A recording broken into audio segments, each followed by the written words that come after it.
you kind of think like, okay, maybe this is not for me. We kind of like naturally push against things that don't make us feel comfortable, but those are the areas that you need to grow in.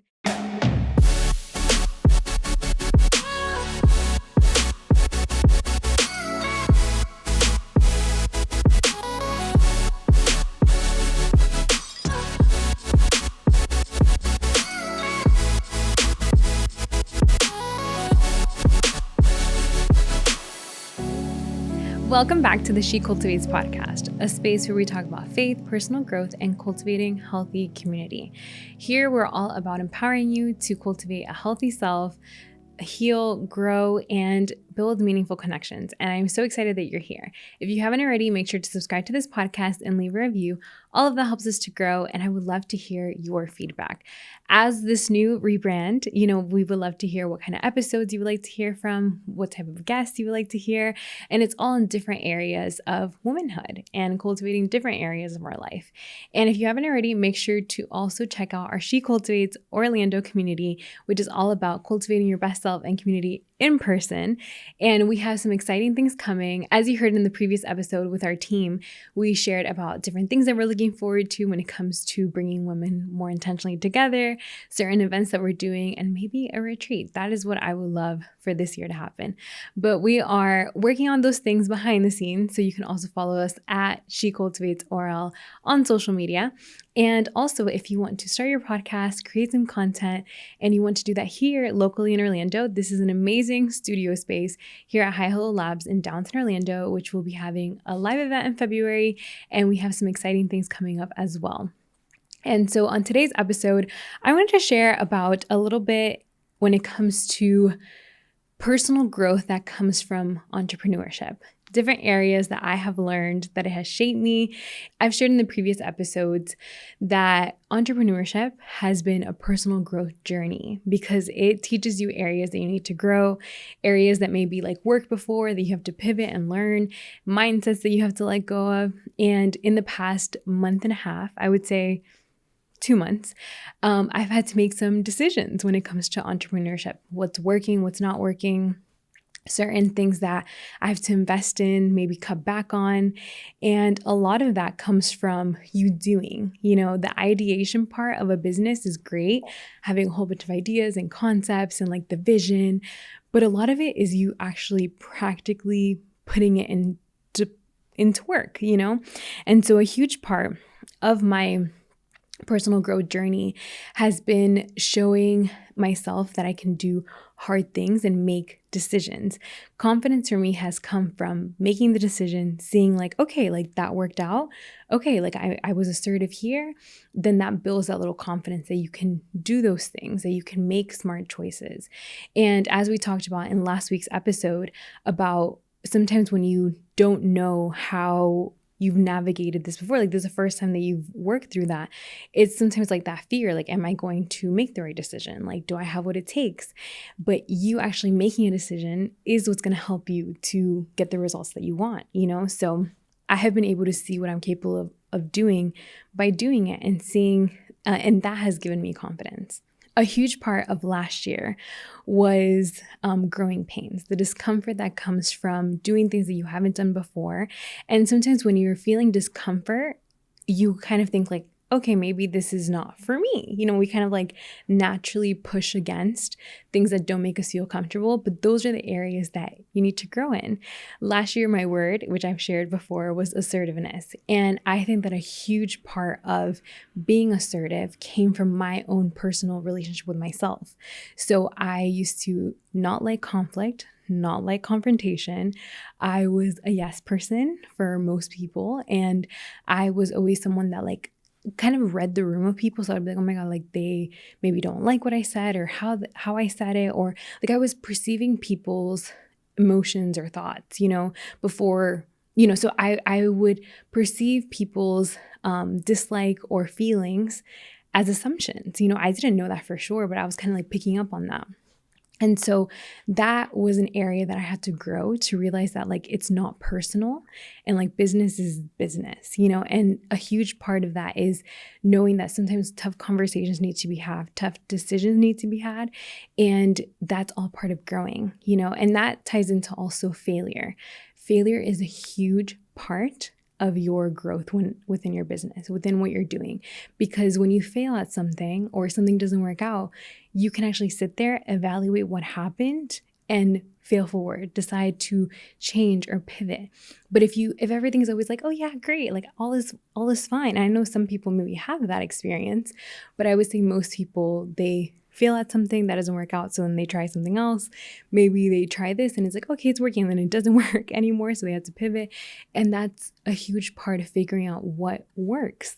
And instead of seeing that as a setback, or instead of seeing that as like, you see, like, I'm not good enough for this, it's reframing that to see that what can come out of this, or what do I need to change or grow, or who do I need to become to be able to succeed in this. And I think that last year, the past 2 years, it has been a lot of me realizing areas that in my personal life I was still working through that showed up in my business. And then I was like, oh, like, need to work on that, need to work on that. And those are all things that create that self-awareness that like we're always evolving and growing. And I think that when you're someone that's always willing to learn, always willing to maybe ask that question to someone, to find a mentor, you'll continue to succeed versus someone that thinks that they know it all. Like, oh no, like I got this, like I got this. Don't be the I got this person. Be like, actually, maybe this isn't working. I need to find someone that can maybe help me or guide me and figure out what the next step is. Because a lot of that time when we think that like, it's like we want something so bad, especially like as someone that maybe has a dream, right? And you started a business, like that is like your baby. Like that's the best way to describe it. It's like, that is like something that you birthed, and that's something that you love so much. So you want to put your sweat, tears, and everything in it. Like you put so much time into it. And sometimes it's hard to know when to let it go and when maybe it needs to change, or maybe like your investment in it shouldn't be as much, or it should be more. The best example of that is with Beauty Marks, right? Like before I started off with Beauty Marks podcast, and that led to a lot of things, but my decision to let Beauty Marks go was because I was realizing like, wait, like I need to grow this in a different way, and I need to like scale it at a different way. And I don't think that it's going to work if I'm divided in two, if I'm doing one thing here and doing one thing here, and like the defining of who I am, my brand is not clear. And so it was a hard decision, but letting that go, realized like I can only go so far here with Beauty Marks. And so now I have to pivot and do something else, and so that has led to other things, within now, focusing on one thing. And that came out of that realization that it's like, okay, what's working, what's not. So I know that sometimes when we have a dream, the other part of asking for mentorship is also like we ask too many people for their opinion. And I think that sometimes you have to understand that if you have that dream and if you have that vision, sometimes you're the only one that's going to know the direction of that.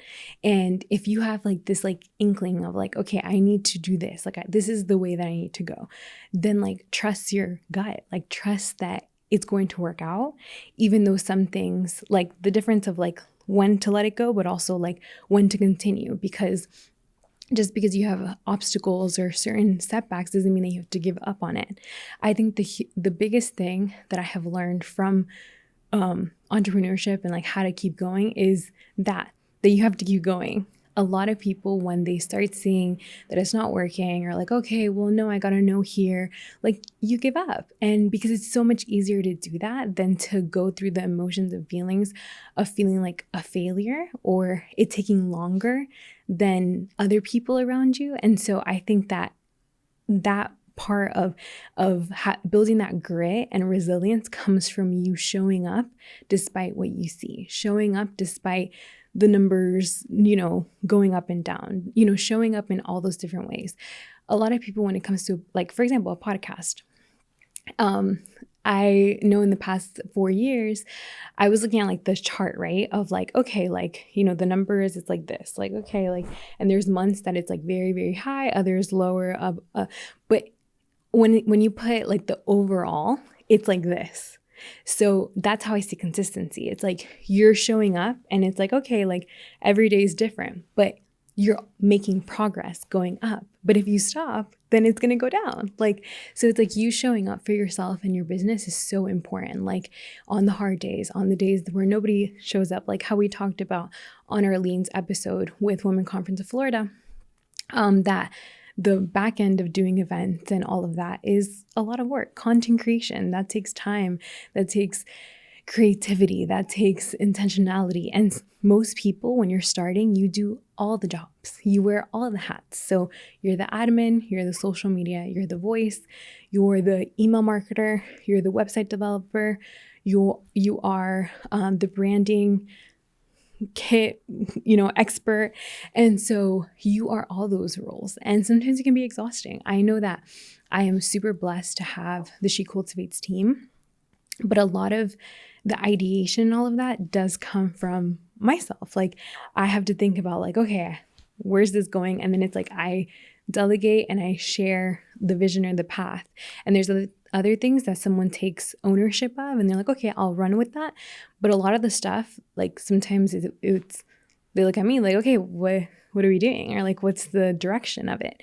And that's where the leadership part comes into. And I think that a lot of people, they're like, I'm great working solo, but when it comes to delegating, when it comes to working in a team, they struggle because they don't know how to communicate. They don't know how to delegate. They don't know how to not maybe micromanage, or they don't micromanage and they're not on top of things, And so I think that in the past few years, I've also learned that part of like working with others, learning people's personalities, learning what works for your team, learning how you handle stress, how you feel overwhelmed. I've shared here before of like times that I've been like, dang, like I shouldn't have acted that way, and having that self-awareness to be able to say sorry, or to be able to say like, hey, I was going through this and I apologize for maybe coming off this way, or like I didn't delegate and that was on me.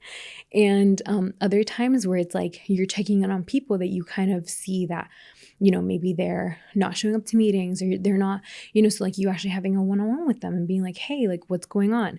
It's a lot of you putting yourself and helping them to figure out what can work. You know what I mean? Is this a good fit? Like, in the past episode that we talked with Arlene, she was talking about the people on your boat. Like, who's on your boat matters. And especially when you have a vision and you have a goal, it is so important to have the right people that have the heart for it, that have the passion, and that are in the same mindset to build whatever it is that you're building.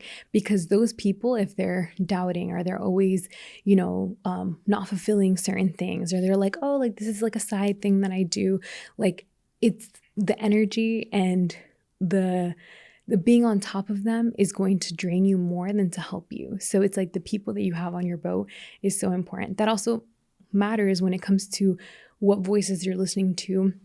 As an entrepreneur, I think that it can be lonely, and I think it's so important to have good community around you, people that get it, people that understand, people that you can talk about like finances, you can talk about, hey, like this situation happened, how did you handle that?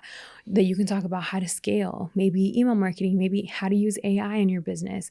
Like there's so many different topics that you can look up, but it's so much better when you can actually talk with someone and you can actually ask them like, how did you manage that?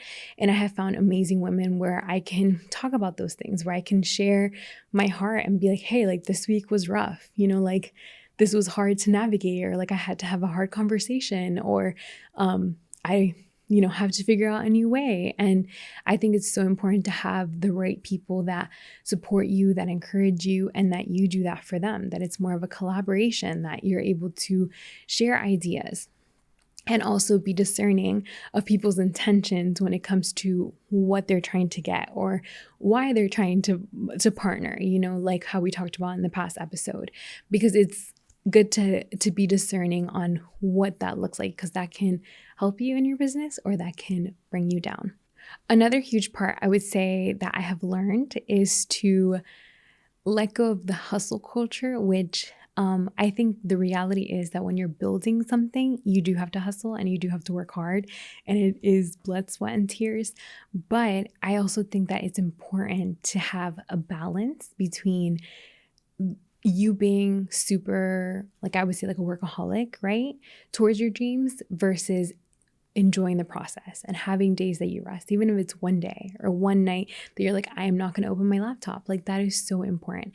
And especially this year, in the beginning of the year, I had some health issues, and that was something that I'm grateful for, that lesson, even though it was very scary. I feel like God was like trying to remind me that it's like, I'm not what I do. And like my worth doesn't come with all the amazing, how I show up or how many events I do or like what I'm trying to produce, like I'm still worthy and I'm still good.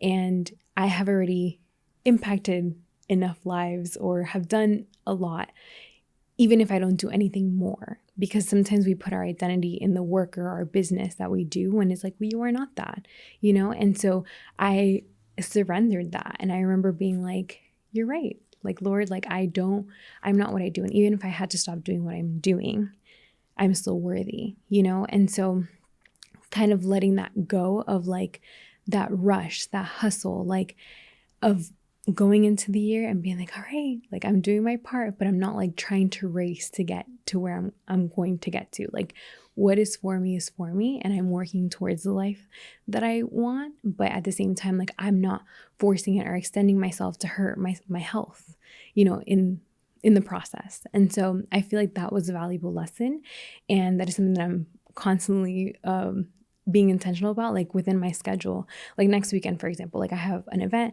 I have a wedding, I have an event the following day. Like it's a very intense weekend.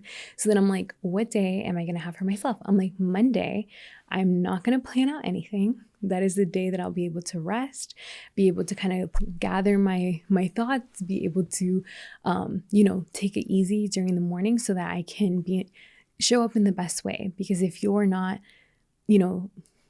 cultivating and watering yourself, it is very hard. Like you get to the place where you feel like on edge all the time, you feel depleted, you feel exhausted, you feel like just like leave me alone, overstimulated. And so it is so important to have at least one day for yourself that you're like, I am not. And that's why I talk a lot about like cultivating your best self is not only in what you do, but it's also in how you feel about your life. Like, do you feel joy? Like maybe you've lost your spark and joy, and like you're just like, okay, I'm succeeding here, but I have like no fun anymore. I don't have a connection. I don't have a community. And so what does that look like this year for you? Like putting that out on paper. Sometimes like, what do I need to do to bring fun and joy in my life again? And I think it's still important on your way of going after your dreams to have those moments to enjoy, to have fun, to know that it's a season too, that sometimes I know for my mom, I learned this, like they're turning 10 years in their business. And she told me, she's like, the first like 3 to 5 years, like it's, you hustle, you work and all of that. And she's like, and then sometimes you're like, okay, like I'm doing good. And she's like, and then life happens, the economy, things happen, and you have to work again very, very hard. And she's like, and it's learning to those ebbs and flows, but to stay consistent, and make sure that you're good and make sure that you have the right support system and all the things set up for success. Another thing that I have learned too is about when I was sharing about the delegating, I think it's very important as someone that's a visionary, as someone that's a creative, to write out your ideas of everything that you plan, everything that you envision on paper. So if that's like on Google Drive docs, like writing out like, okay, this is like the blueprint, of what my expectations are, what the brand is, like maybe templates for certain things, like operationally.